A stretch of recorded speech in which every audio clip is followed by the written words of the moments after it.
작가가 있습니다. 그가 1954년에 발표한 파리대왕이라는 소설이 있는데요. 그 파리대왕의 내용이 이렇습니다. 어느 날 소년들이 표류하게 되다가 무인도 그 섬에 갇히게 됩니다. 그 고립된 그 섬에서 원시 생활을 하는데요. 그러면서 인간 내면에 잠재되어 있는 탐욕과 권력에 대한 욕망 그리고 폭력성을 우화적으로 그려낸 작품입니다. 근데 왜 파리대왕이냐? 그들이 섬에 갇혀 있으면서 어떠한 공포에 대한 막연한 그들을 지배하고 있는 그 상상력을 이제서부터 이 멧돼지 얼굴을 머리를 그냥 앞에다가 놔요. 이것이 우리를 지켜줄 수 있다라는 그러한 바람을 둡니다. 근데 거기에 파리가 많이 꼬여요. 그래서 이 파리대왕이라는 것은 성경에도 나와 있습니다. 히브리어로 이 파리대왕이 바로 바알세불입니다. 귀신들의 왕이에요. 혹은 파리들의 왕이에요. 우리가 사단의 이름 알고 있는 것이 루시퍼가 있는데 또 하나가 이 바알세불입니다. 근데 이 세불이라는 말의 뜻에는 똥이라는 의미가 있어요. 그래서 이것이 파리의 왕인데 똥파리의 왕, 더럽고 추하고 어떤 인간이 생각하기에 어떤 막연한 공포함을 주는 어떤 지배력이 있는 그런 것을 이 파리대왕이라고 해요. 바알세불이라고 합니다. 유대인들에게 이 바알세불은 귀신의 왕이기 때문에 터부시 되고 거룩한 하나님과 함께할 수 없는 그런 추악한 존재라고 일컬음을 받습니다. 그런데 이 바알세불이라는 별명을 가진 이가 예수님 당시에 있었는데 그가 누구냐? 예수님이었어요. 예수님이 귀신을 내어 쫓을 때 많은 사람들이 이런 말을 합니다. 그가 바알세불의 귀신의 왕의 힘을 빌려서 귀신을 내어 쫓는다. 저자는 미친 자다. 귀신 들린 자다. 거룩한 하나님의 아들이 귀신 들렸다고 했어요. 정말 더럽고 추악한 영적 존재라고 그렇게 예수님이 공격을 당합니다. 얼마나 억울해요. 누구보다도 거룩하신 분이고 누구보다도 성결하신 분이고 누구보다도 하나님을 닮으신 분인데 아니 그분 자체가 하나님인데 더러운 귀신이라고 손가락질을 받아요. 예수님이 귀신 들렸다라는 이야기만 그 사람들에게 공격당한 것이 아닙니다. 예수님이 또 하나 공격당한 것이 너무나 먹어댄다고 음식에 집착한다고 먹기를 탐하는 자라고 말을 합니다. 우리 어렸을 적에 많이 먹는 친구들, 먹는 거에 집착하는 친구들을 먹개비라고 했어요. 도깨비 플러스 이제 먹보를 합성한 말인데요. 듣기 좋은 말은 아니에요. 근데 예수님을 귀신 들렸다, 먹는 데 집착한다 해가지고 음식을 탐하는 자라고 합니다. 마태복음 11장 19절에 보면 어떻게 되어 있냐면 인자가 와서 먹고 마시매 말하기를 보라 먹기를 탐하고. 예수님이 먹으셨던 이유가 뭐죠? 교제를 나누시기 위해서요. 그와 함께하기 위한 거예요. 인격적인 관계를 형성하기 위해서. 그 이스라엘 백성들은 음식 문화였거든요. 그래서 내가 그와 함께한다라는 것은 그의 음식을 함께 나눈다라는 거예요. 이것이 우리나라에도 있죠. 식구. 우리나라는 가족을 식구라고 합니다. 같은 것을 이제 먹는다라는 뜻이잖아요. 유대 문화도 그래요. 같이 음식을 나눠야지만 진정한 공동체라고 생각을 합니다. 그래서 예수님이 뭐라고 하죠? 계시록에서도 누구든지 내 음성을 들으면 내가 그로 더불어 먹고 그는 나로 더불어 먹는다라는 말을 잘 씁니다. 그래서 먹었는데 음식에 집착하신 분이 아닌데 야 저거 먹개비다. 음식에 환장한 사람이다. 아까 일부 예배 때도 그랬지만 제가 그냥 곰곰이 제 상상이에요. 주석에 나와 있거나 그런 건 아니에요. 예수님이 첫 번째 이적을 일으켰었던 사건이 요한복음에서는 가나 혼인잔치입니다. 가나 혼인잔치 때 그 포도주가 다 떨어져요. 그랬더니만 마리아가 예수님한테 나와가지고 포도주가 떨어졌다고 말을 해요. 그때 예수님 결혼식 아니거든요. 그리고 예수님이 그 혼인잔치에 책임져야 될 무슨 스텝이나 그 행사를 주관하는 어떠한 기획을 하는 그 위치에 있는 사람이 아니었어요. 근데 마리아가 예수님한테 가가지고 야 포도주 떨어졌다. 왜 그랬을까? 그냥 제 상상력으로 보면은 예수님이 그 혼인잔치 혼자 간 게 아니라 제자들을 데리고 갔잖아요. 엄청 먹어댔던 것 같아요. 그러니까 네가 좀 책임져라. 네가 데리고 온 사람들이 너무나 먹어댔으니까. 근데 예수님이 정말 많이 드셨던 것 같아요. 심지어 예수님이 십자가 달리기 바로 전날에도 보통 우리가 그 큰 사건을 놓으면 어떻게 해야 되죠? 좀 마음을 다짐하고 뭔가 준비를 해야 되는데 그때도 예수님이 만찬을 했어요. 먹는 거에 집착하셨나? 근데 사실 먹는 거에 집착하신 것이 아니라 그들과 교제를 나누고 그들을 위로하고 그들과 함께 하시려고 그랬었던 거예요. 근데 그걸 또 그 예수님의 마음도 의도도 알아주지 못하고 사람들은 공격을 해요. 먹는 데 탐한다. 또 포도주를 이렇게 예수님이 없는데 물로 포도주 만들었잖아요. 그 잔치가 더 풍성하게 만든 건데 그걸 가지고 또 뭐라고 하냐? 아까 읽었던 마태복음 11장 19절에 보면 포도주를 즐기는 사람이다. 아니거든요. 근데 예수님은 무슨 행동만 해도 공격을 당했어요. 그러면서 제자들한테 말을 합니다. 선생인 나도 이렇게 공격을 당했다. 바알세불이라고 말을 듣고 먹기를 탐한다고 하고 포도주를 즐긴다고 하고 미쳤다라는 이야기를 듣는다.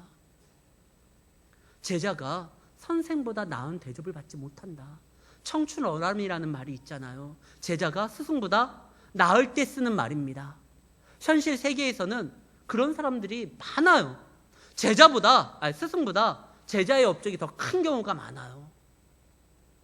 그런 경우들이 숱하게 있습니다. 근데요, 예수님의 경우에는 그러진 않아요. 예수님의 제자들이 예수님보다 더 나을 수도 없고 더 큰 일을 행할 수도 없어요. 왜 그러냐면 예수님은요, 이 땅에 오셔서 현실 세계의 스승은 나름대로 인간의 한계가 있고 제자들이 더 뛰어난 노력을 하고 더 많은 희생을 치름으로 인하여 더 위대할 수는 있지만 예수님은요, 예수님 자신이 인간이 이룰 수 있는 모든 것들을 뛰어넘는 놀라운 희생을 그리고 업적을 이루셨기 때문에 제자들이 예수님보다 앞설 수가 없어요. 예수님은 하나님이십니다. 근데 그 하나님이신 예수님이 이 땅에 오시려고 하늘 보좌를 버렸어요. 영광을 버렸어요. 많은 이들을 구원하기 위해서. 예수님이 이 땅에 있는 많은 것들을 차지하기 위해서 아둥바둥 살지 않고 이 땅에 있는 많은 사람들에게 더 나누어 주려고 자기의 생명까지도 바치셨습니다. 제자들이 예수님보다 뛰어나려면요, 예수님이 희생한 것보다, 예수님이 우리에게 주신 것보다 더 큰 거를 내놔야 되는데 내놓을 수가 없어요. 예수님의 보혈의 공로보다 더 큰 게 없으니까요. 그래서 모든 예수 믿는 사람들은, 예수의 제자들은 예수의 길을 따라갈 수는 있지만 예수를 뛰어넘을 수는 없습니다. 그래서 예수님이 말을 해요. 스승 대신 내가 말을 할 테니 잘 들어라. 너희가 나보다 더 나은 대접을 받을 수가 없다. 나보다 더 뛰어난 일을 할 수가 없으니까. 근데 내가 많은 사람들에게 공격을 당한다. 귀신 들렸다라고 취급을 당한다.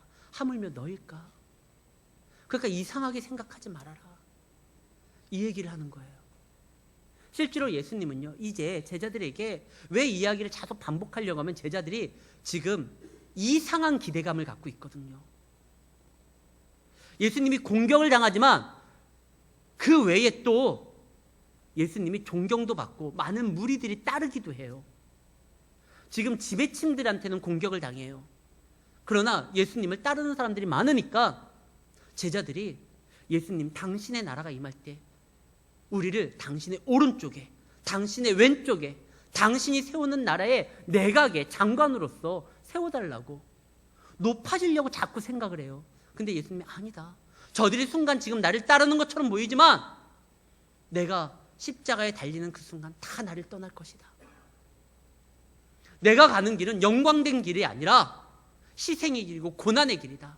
그러나 이 길을 통과할 때 나타나는 하나님의 놀라우신 은혜가 있는데 그거는 너희들이 달라고 해서 주는 그런 영광이 아니라 그 길을 따르는 너희들에게 하나님의 허락된 영광을 주는 것뿐이지 너희들 괜히 이상한 기대 갖지 말아라. 이러면서 당부하면서 이 얘기를 하는 겁니다.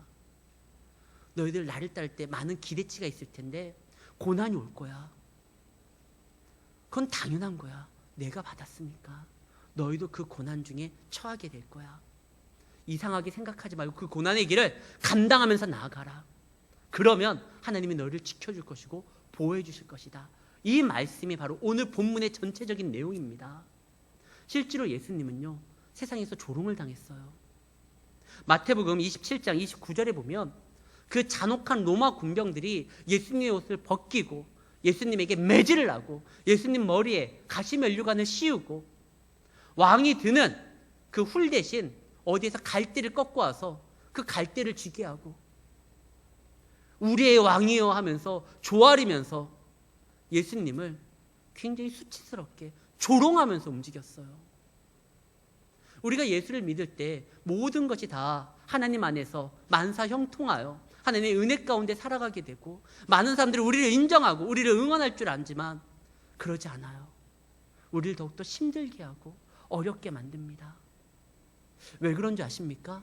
저들이 보기에 우리가 자기들에게 아무런 영향력을 줄 수 없다라고 생각하기 때문에 그래요.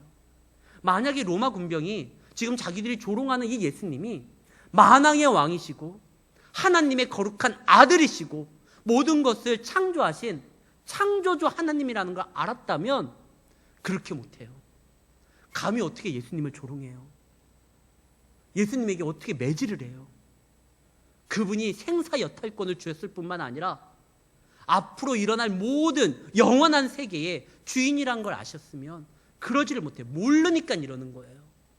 세상 사람들이 교회를 무시할 때가 있어요. 성도들을 조롱할 때가 있어요. 그렇게 사람이 좋은 사람인데 교회 얘기만 되면 발끈하는 사람들이 있어요. 기독교라고 하면 눈에 막 불을 켜고 공격하는 사람들이 있어요. 거품 무시는 분들이 있어요. 근데 이게 이상한 게 아니에요. 원래 그래요. 근데 그들이 왜 이렇게 하느냐? 모르기 때문에 그래요. 하나님의 영광이 얼마나 대단하고 하나님 앞에 서는 성도들의 신앙의 모습이 온 우주를 지탱하고 있다는 걸 모르니까 그래요. 사실 소돔과 고모라가 멸망했었던 건 죄가 관영한 것이 아니라 거기에 의인 10명이 공동체가 없었기 때문에 그렇습니다. 그게 문제였던 거예요. 사실 믿는 사람들 때문에, 교회 때문에, 성도 때문에 이 나라가 아직 존재할 가치가 있는 거예요.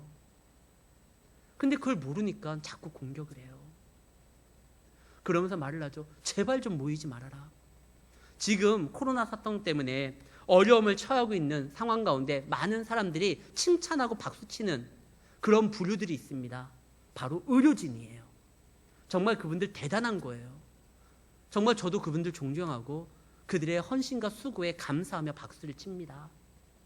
그런데요, 그 의료진들이 현장에 나가서 죽음을 무릅쓰고 환자들을 돌보고 그들을 치유하기 위해서 노력하는 것 이상으로 또한 성도들의 기도가 필요한 거예요.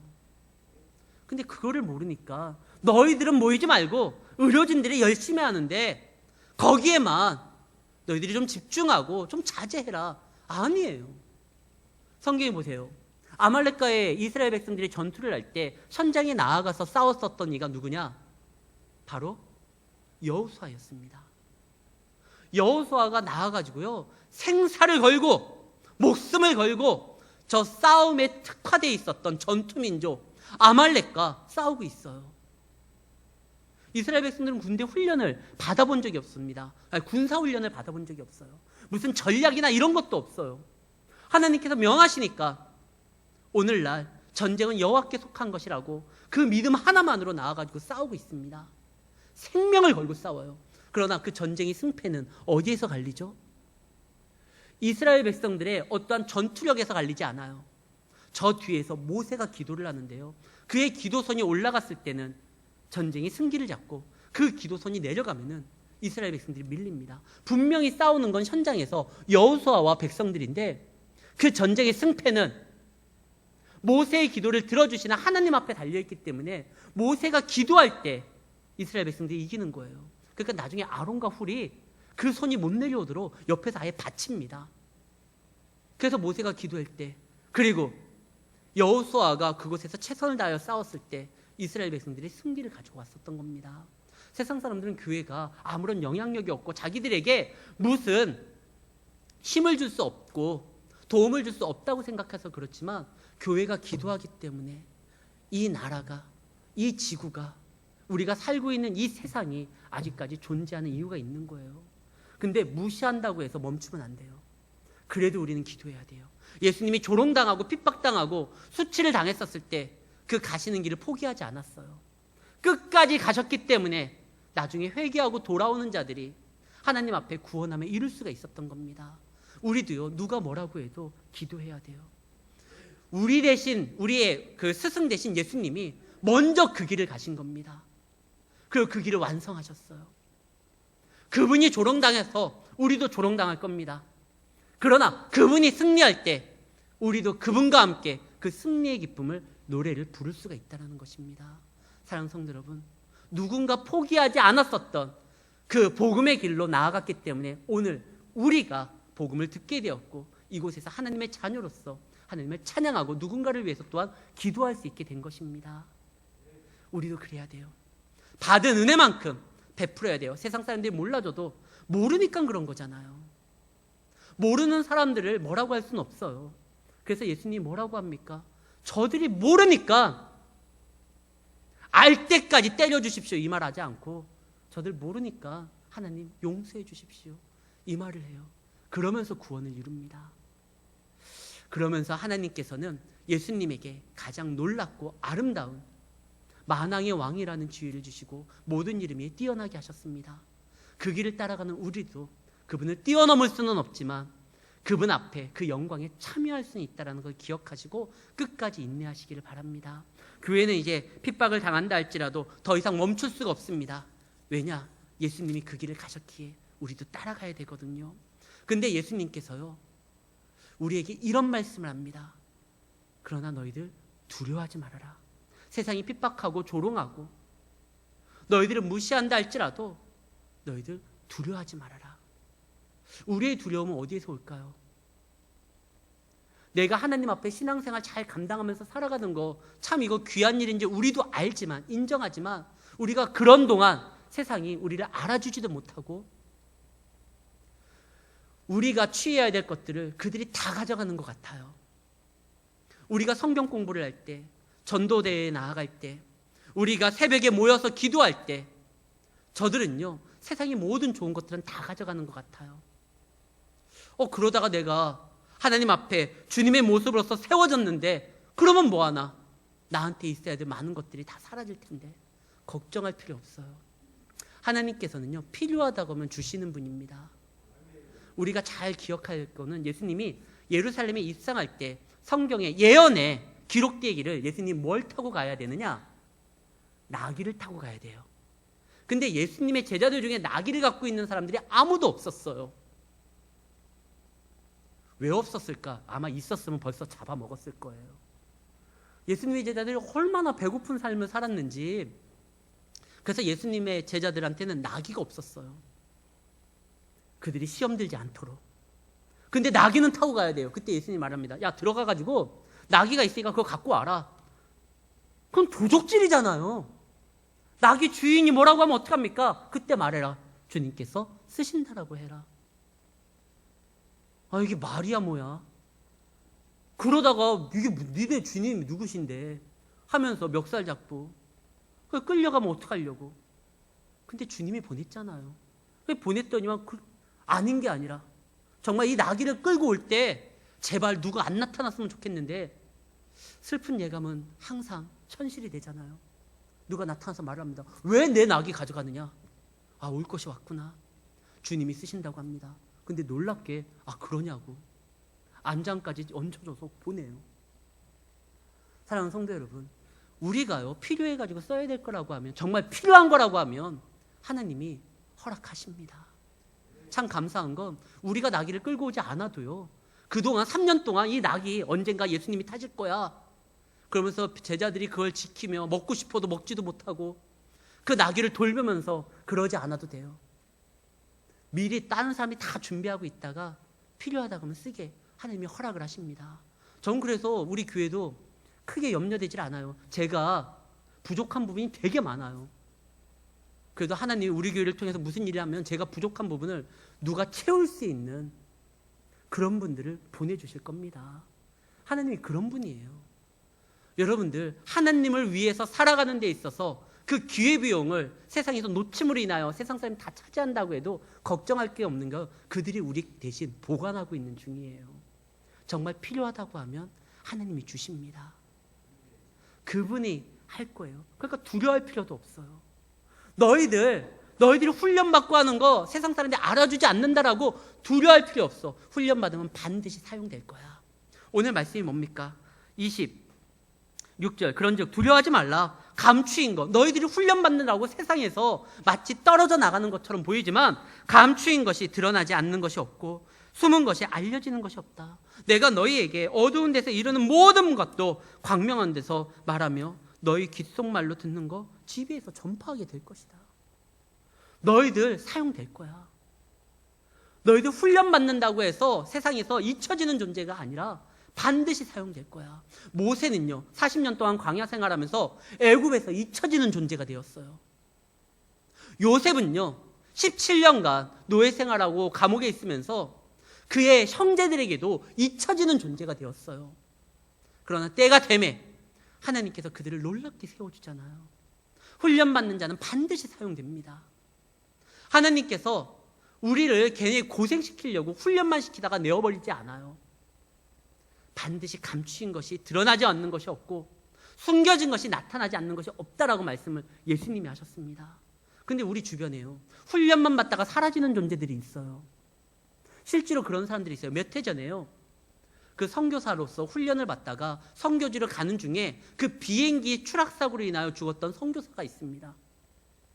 마음에 품고 그 선교지를 향하여 나름대로 기도하고 열심히 준비하고 그랬는데 그가 선교지에 발을 디딛기도 전에 훈련만 받고 죽은 거예요. 그런 자들이 있어요. 그럼 이거는 어떻게 해석할 겁니까? 선교사들은요 일반 목회자들보다 더 많이 훈련받습니다. 그들의 언어를 익혀야 되고요. 그들의 문화를 이해해야 되고요. 그들의 삶에 적응하기 위해서 많은 것들을 비워야 됩니다. 그렇게 훈련받았는데 아니 꽃도 피기 전에 아니 땅을 밟기도 전에 죽은 거예요. 역사적으로 그런 사람이 또 하나 있습니다. 토마스 선교사. 한국을 생각해가지고 성경을 잔뜩 준비해가지고 내가 이제 거기 가서 저 동방의 끝 그곳에서 어두운 세력에 지배당하고 있는 저들에게 복음을 증거하겠다. 오자마자 죽잖아요. 토마스 선교사. 아 이거 어떻게 되는 겁니까? 하나님이 그들을 훈련만 시키고 그들을 버린 거 아니에요. 그들은 훈련 과정에서 하나님을 닮아갔고 그들의 믿음이 생겼을 뿐만 아니라 주변에 영향을 줬어요. 한국 땅에 이 오랜 세월 이 악한 영에 지배당했던 이곳에 순교의 피가 필요하기에 토마스 선교사가 피를 뿌린 겁니다. 그의 죽음이 억울한 죽음이 아니에요. 그가 비록 죽지만 그가 죽는 가운데서도 그가 준비했던 성경을 막 던지잖아요. 그 성경을 받아들였던 사람들을 통해 가지고 그 다음에 선교사가 오기도 전에 한국은요 먼저 우리나라 말로 번역된 성경을 가지고 있고 교회가 세워진 정말 독특한 나라예요. 그 선교사 훈련받고 가다가 비행기 추락사고로 됐다. 그러나 그가 훈련 과정 중에 하나님을 닮아갈 뿐만 아니라 그에게 도전을 받고 영향을 받았던 사람들이 그가 이루지 못했었던 그곳으로 다시 자원해서 가는 선교사들의 줄을 이었어요. 창끝이라는 영화가 있습니다. 그 영화에서 보면은요, 이 실화예요. 실화를 바탕으로 만든 영화인데 그 부족들에게 가가지고 복음을 증거하려고 하는데 그들이요, 그 선교사들을 다 죽입니다. 근데 그들에게는 무기가 없었던 게 아니에요. 선교사들도 무기가 있었어요. 총이 있었어요. 왜? 야생 동물이나 위협을 주는 어떠한 돌발적인 상황에서 이게 짐승들이 올 때 자기들을 보호해야 되잖아요. 총이 있었어요. 근데 총을 그 부족들을 향해서 향하지 않습니다. 저들을 위하여 향할 것은 주님의 사랑이고 주님의 말씀이고 복음이지 총이 아니라는 거예요. 내가 죽을지언정. 그래서 죽었어요, 다. 그 5명의 선교사가 자기가 복음을 전하려고 했던 부족들의 손에 잔인하게 죽었습니다. 안타까운 죽음이죠. 그러나 필요 없는 죽음이나 쓸데없는 죽음이 아니었어요. 그의 아내와 그의 자녀들이요, 그 남편의 뒤를 위해서, 아버지의 뒤를 위해서 선교사가 되어서 다시 거기로 갑니다. 이 복음을 들었었던 그들이요, 당신들이 어떻게 왔느냐, 알고 보니까 자기들이 죽인 그 남편의 아내고 그 아버지의 아들들이 온 거예요. 그래서 저들이 복음을 전할 때 그들의 마음이 확 열립니다.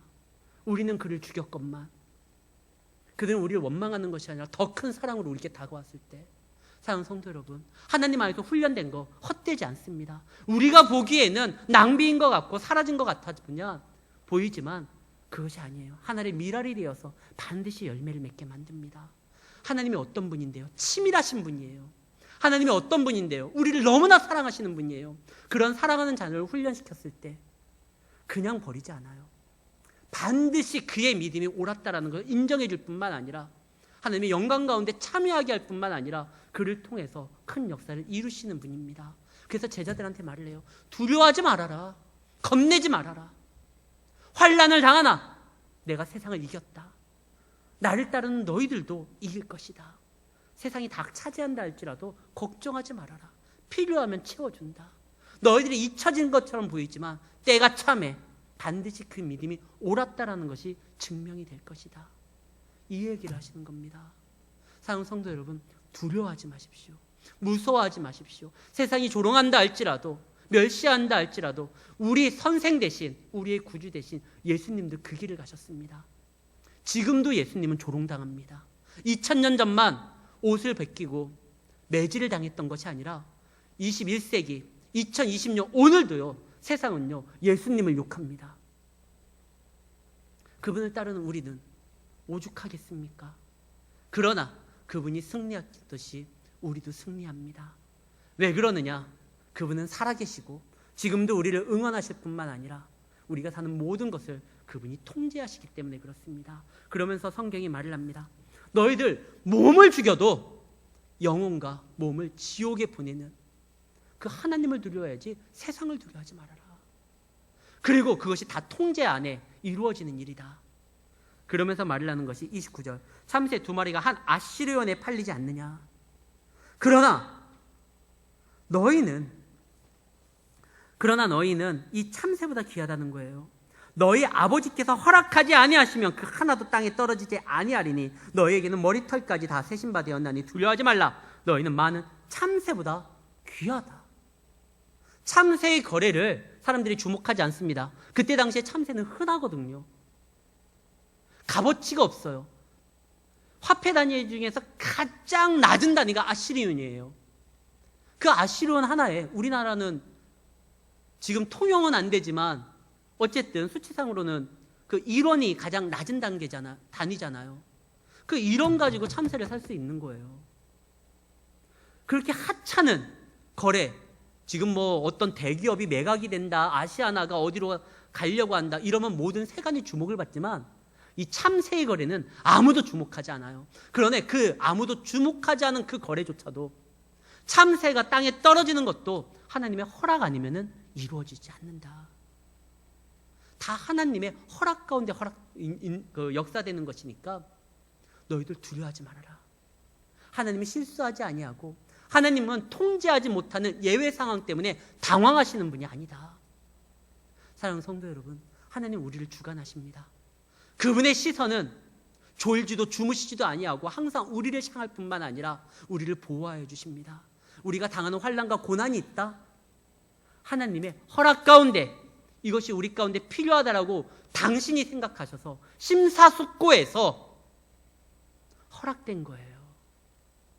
고난을 당하는 그 순간은 우리는 이해를 못해요. 그러나 내가 당하는 이 고난 가운데 하나님이 허락이 있었고 하나님이 함께 한다고 하면 분명히 의미가 있고 우리는 승리할 수 있다는 것이에요. 예수님의 고난, 예수님이 인간의 몸으로 오셨기 때문에 예수님도 이런 말까지 하잖아요. 할 수만 있거든. 아버지 이거 피해 주십시오. 그러나 아버지의 뜻대로 되기를 원합니다. 예수님은요, 이 땅에 오셔서 인간이 살아갈 수 있는 가장 아름다운 모습을 보여주셨습니다. 그것이 뭐냐? 자신의 욕심대로 자신의 능력을 자신의 어떤 유익을 위해서 사용한 적이 단 한 번도 없어요. 모든 게 다 아버지 뜻대로 했어요. 그 아버지 뜻대로 할 때 하나님께서 때에 따라 준비하시고 예비하시고 인도하시고 역사하셨던 것을 보게 됩니다. 아버지 뜻대로 움직였을 때 필요한 이들을 만나게 돼요. 아버지 뜻대로 했었을 때 그 빈들에서 아무도 먹을 것이 없었는데 도시락을 챙기고 왔었던 어린아이가 있었어요. 아버지 뜻대로 움직였을 때 준비된 나귀가 있었어요. 아버지 뜻대로 행동했었을 때 하나님께서 예수를 더욱더 힘있게 그것을 감당하도록 천사를 보내주셨습니다. 사랑하는 성도 여러분, 아버지 뜻대로 했을 때 고난도 와요. 그러나 하나님의 안에서 허락된 고난이고 하나님이 통제하시는, 역사하시는 그런 가운데 일어난 일이라고 기억하신다고 하면 우리는 두려워할 필요가 없습니다. 하나님은 반드시 당신의 뜻대로 순종하는 자를 책임지실 뿐만 아니라 그 위치까지 세워놓으십니다. 근데 이게 있어요. 하나님은 우리를 내가 김승준이를 광주 평강교회의 담임으로서 사역하도록 만들어야지. 이것이 하나님의 뜻이라고 하면 그렇게 하셔요. 근데 그 과정에 하나님은 반드시 그렇게 하시는데 그 과정에 제가 그 하나님의 인도함을 어떻게 믿음으로 반응하고 거기에 대비하느냐에 따라서 우리의 인생의 장르가 바뀔 수는 있어요. 하나님은 당신이 원하시는 대로 반드시 하십니다. 어떻게 해서든지 이루시는 거예요. 우리가 잘 아는 그 요나 있잖아요. 요나에 대한 하나님의 뜻이 뭐죠? 니느웨에 가가지고 말씀을 증거하는 거예요. 그 말씀을 받았던 요나가 싫다고 해가지고 도망을 갑니다. 그때 어떻게 되죠? 도망으로 인하여 끝난 게 아니라 반드시 하나님이 요나의 멱살이라도 잡고 와가지고요 니느웨에 가가지고 말씀을 선포하게 만듭니다. 근데 그동안 요나의 어떠한 그 사역의 길이 장르가 바뀌어버렸어요. 만약에 하나님이 말씀대로 이렇게 순종했었던 요나라고 하면 하나님 이사야처럼 누가 나를 위하여 갈까? 제가 가겠습니다. 그랬다고 하면 요나가 가는 그 니느웨까지 가는 그 길에 하나님과 함께하는 동행하는 어떤 로드무비라고 하죠. 이게 길을 가면서 일어나는 일들을 그러면서 무엇인가 재미나게 갔을 거예요. 내가 이제 말씀을 증거할 때 하나님 어떻게 전해야 될까요? 나에게 담대함을 주시고 내가 갈 때 내가 외지 사람인데 성문이 열릴까요? 그거에 대해서는 어떻게 하나님은 역사하실 것입니까? 막 이러면서 기대치가 있으면서 갔을 텐데 도망갔을 때 어떻게 되죠? 그 순간 공포 영화가 되잖아요. 요나가 그냥 바다에 빠질 뿐만 아니라 산채로 던져집니다. 더군다나 막 고기한테 먹히잖아요. 무슨 이게 재난 영화에다가 공포 영화에다가 고생 지질이 하다가 다시 오잖아요. 분명히 하나님은 우리를 세워요. 우리 집사님에게, 우리 장로님에게, 우리 권사님에게, 우리 성도님에게 계획한 하나님의 뜻이 있어요. 하나님은 멈추지 않을 거예요. 반드시 이끌 거예요. 왜? 하나님 판단하셔야 그게 우리 인생에게 가장 좋은 일이기 때문에 반드시 그 위치까지 세울 거예요. 근데 우리는 끊임없이 하나님의 그 역사하심을 의심하고 판단하고 우리가 결정하고 그럴 때 결국 뒤돌아보면 모든 것이 주님의 뜻임을 고백하게 되는데 그동안 수없이 헤매고 오게 되잖아요. 우리 그럴 필요 없어요. 이왕이면 제 인생의 목회의 길은 로맨스였으면 좋겠어요. 하나님과 그냥 하나님의 뜻에 명령할 때 제가 끝까지 순종하면서 나아감으로 그분의 인도함에 감사함으로써 나아가기를 소망하는데 어떻게 펼쳐질지 모르겠고 저도 어떠한 믿음으로 반응할지 모르겠습니다. 그런데 이거는 모든 사람들의 다 같은 고민일 거예요. 아무리 믿음 좋은 사람도 늘 100% 주님 안에서 주님의 말씀대로 순종할 수는 없어요. 우리가 예수님이 아닌 이상 우리의 육체에 약한 부분이 있는 이상 죄가 우리를 충동질할 때 우린 자꾸 넘어질 겁니다. 그러나 그때조차도 우리는 하나님을 바라보고 나아가야 돼요. 그러면 하나님께서 우리를 지켜준다라는 거. 우리는 참새보다 귀하잖아요. 하나님께서 우리의 인생에 있어서 필요하다고 하면 세상의 모든 것도 다 동원하실 분입니다. 그분은요 우리가 생각하는 것처럼 체면 차리는 분이 아니에요. 우리가 가끔 가다가 나가다 보면 떼를 쓰는 아이들이 있을 때 그 부모가 어쩔 수 없이 사줄 때가 있어요. 왜? 주변에 너무 시선이 창피하니까 애가 막 난리를 치니까 빨리 그거 하나 쥐어주고 보낼 때가 있어요. 근데 하나님은요 우리 때문에 창피함을 다른 사람들의 시선을 겁내하시는 분이 아닙니다. 이미 그분은요 우리를 구원하시기 위해서 모든 수치를 다 당하셨어요. 이 땅에 와서 피조물에게 벌거벗김을 당하고 매질을 당하고 죽임을 당했어요. 우리를 구원하기 위해 그거 개의치 않았어요. 그런 하나님이 우리가 떼쓰고 막 난리친다고 해서 우리가 창피해서 세상의 시선이 두려워서 멈추는 분 아닙니다. 반드시 우리를 당신의 뜻 가운데 이끄시는 분이에요. 고난 중에 있습니까? 두려워하지 마십시오. 우린 참새보다 귀합니다. 다 하나님의 통제 가운데, 하나님의 인도 가운데 허락된 것이니 더욱더 그분을 믿으시기를 바랍니다. 제가 잘 쓰는 예화 중에 하나가 예방접종이에요. 아이가 이제 미국으로 유학 갈 때요, 이 예방접종을 맞아야지만 학교에 입학을 해요. 근데 그 주사를 맞아야 되잖아요. 내 사랑하는 두 딸의 그 여기에다가 살에다가 그 주사 바늘을 꽂혀야 됩니다. 근데 이게 필요하다고 생각하니까, 얘가 그래야지만 건강하게 성장할 수 있으니까, 또 학교도 진학할 수 있으니까 제가요, 제 돈 내고 병원에 제가 데리고 가서 얘가 발버둥 못 치도록 제가 꽉 잡아가지고 주사 맞게 만들어요. 얘한테 필요해요. 이거를 맞아야지만 얘가 건강할 수 있고 병에서 이겨낼 수가 있고 또 학교도 진학할 수가 있으니까요. 하나님 우리에게 우리가 생각하기에 이해가 되지 않는 고난을 허락할 때가 있습니다. 그러나 그것이 하나님의 뜻 가운데 우리에게 허락된 거라면 감당해야 돼요. 비록 그 길이 어렵고 힘든 줄을 압니다. 그러나 고난 가운데 우리가 어렵고 힘든 것을 감사로서 변화시키는 방법이 하나가 있어요. 그 고난 가운데 함께 하시는 하나님을 인격적으로 만날 때예요. 하나님이 우리에게 고난을 허락하는데 주님을 만나지 못하면 정말 고생하는 것 같아요. 그러나 주님을 만나게 되면 고생이 아니에요. 그 복음을 증거했었던 수많은 사도들 다 순교하게 됩니다. 근데 그것에 대해서 실망하거나 낙담하거나 좌절하지 않았어요. 그 순간에도 함께 하시는 하나님으로 인하여 그들이 감사했었죠. 제 동기 중에 저보다 23살이 많으신 목사님이 있어요. 그분이 너무나 늦게 신학을 하셨어요. 왜 그랬느냐? 큰 사업을 하셨었거든요. 그래가지고 막 돈에 대해서 한 번도 아쉬웠던 적이 없대요. 늘 원래 부자였는데, 그리고 이제 대학교도 좋은 데 나오시고 그 다음에 사업도 하시고 그렇게 해서 가지고 이제 생활을 하셨는데, 어느 날 사업이 어렵기 시작하면서 처제를 통해서 예수님을 알게 됐대요. 그리고 예수님을 믿게 됐고 사업을 다 정리하고, 뭐 정리할 것도 사실 없었어요. 망해버려가지고. 그래서 어쨌든 이제 신학을 하게 된 거예요. 신학을 하게 돼서 이제 전도사 생활을 하는데요. 그때 그 첫 월급이 사례비가 25만 원을 받았다고 합니다. 그동안 돈에 대해서 25만 원은 그분한테는 진짜 그 돈이 아니었던 거였어요. 그랬는데 25만 원을 받고 사모님한테 줬대요. 그 사모님도 저희 가족이랑 잘 알아서 말씀을 하시는데, 그때 그 첫 사례비를 받았을 때 감사하다고 눈물이 나왔답니다. 어찌 보면 기가 막히잖아요. 예전에는 사장님 사모님이었는데 지금은 전도사 사모님이 된 거예요. 받은 금액이 달라요. 사장님인 사모님이었을 때는 진짜 많은 것을 받았는데 전도사 사모님이 되니까 같은 사모님이라도 이렇게 차이가 나요. 근데 그걸 받고 감사합니다 하고 눈물이 났대요. 하나님께서 그 후에 이제 계속 이제 얘기를 들으니까요, 꼭 죽지 않을 만큼 까마귀를 보내주신대요. 그래가지고 지금 이제 내년에 은퇴하세요.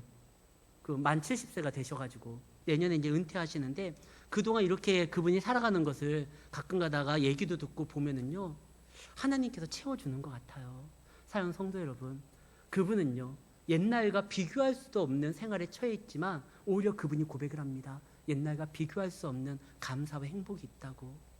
그는 고난이라고 생각하지 않았어요. 그거를 영광된 길이라고 생각되죠. 실제로 영광의 하나님이 그와 함께 하니까요. 사랑하는 성도 여러분, 우리가 가는 길 때로는 어렵고 힘들 때가 있습니다. 목사인 저도 때로는 사방이 우겨쌈이 있고 마음이 찢어질 때가 있는데, 성도님들은 믿지 않는 곳에서 신앙생활하고 살아가니까 얼마나 더 아픔이 있겠습니까? 말할 수 없는 아픔이 있을 거예요. 고난이 있을 거예요. 그러나 두려워하지 마십시오. 하나님 안에서 허락된 것만 우리에게 나타나게 되어 있습니다. 하나님은 허락할 때 반드시 우리에게 좋은 것을 이끌 자신이 있기 때문에 허락하신 거예요. 통제할 수 있는 그런 능력이 있기 때문에 허락한 거예요. 그러니까 더욱더 주님을 믿고 의지하시길 바라요. 그리고 이 과정을 끝끝내 승리하시기를 바랍니다. 그러면서 예수님이 이 말씀을 해요. 나를 시인하는 자는 그런 상황에서도 32절 누구든지 사람들 앞에서 이런 환난 가운데 그를 공격하는 사람들 앞에서도 나를 시인하면 나는 하늘에 계신 내 아버지 앞에서 그를 시인할 것이고 그를 인정할 것이고 나를 부인하면 나도 하늘에 계신 내 아버지 앞에서 부인할 것이다. 이 말을 듣자마자 겁나시는 분들이 있어요. 우리는 삶 가운데 하나님을 부인한 적이 너무나 많잖아요. 의도적으로 적극적으로 부인하지 않아도 소극적으로 하나님을 믿는 신앙의 모습을 감추일 때가 얼마나 많았어요. 나도 부인했는데 하나님이 그러면 그때마다 나를 인정하지 않는 건가? 이 뜻은 아닙니다.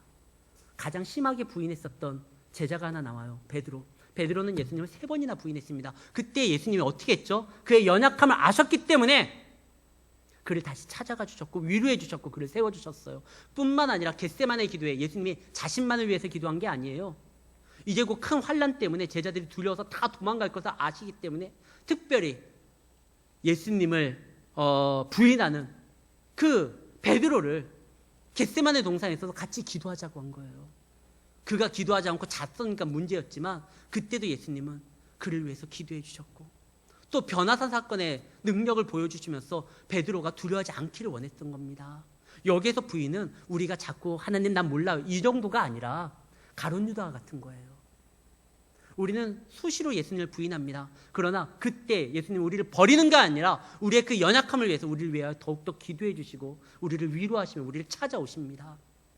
여기에서 부인은 진짜 가룟 유다처럼 예수님을 대적하고 스스로 마귀에게 팔려가지고 하나님을 공격하는 그런 이들을 말하는 겁니다. 우린 적어도 이쪽 범주는 아니잖아요. 우리가 비록 연약해서 넘어지고 때로는 소극적으로 내 자신을 감출 때는 있지만 우리가 신앙을 버리지 아니하고 주님을 의지하면서 나아갈 때 하나님도 우리를 포기하지 않습니다. 끝까지 우리를 책임져 주시고 여러분들을 사용하실 것입니다. 그 하나님을 믿으시고 하나님을 인하여 승리하는 그리하여 우리의 고난이 우리의 간증이 되고 살아계신 하나님을 증거하는 내용이 되기를 그리하여 끝까지 주님 안에서 영광된 가운데 살아가시는 우리 성도님들이 되시기를 예수의 이름으로 축원합니다.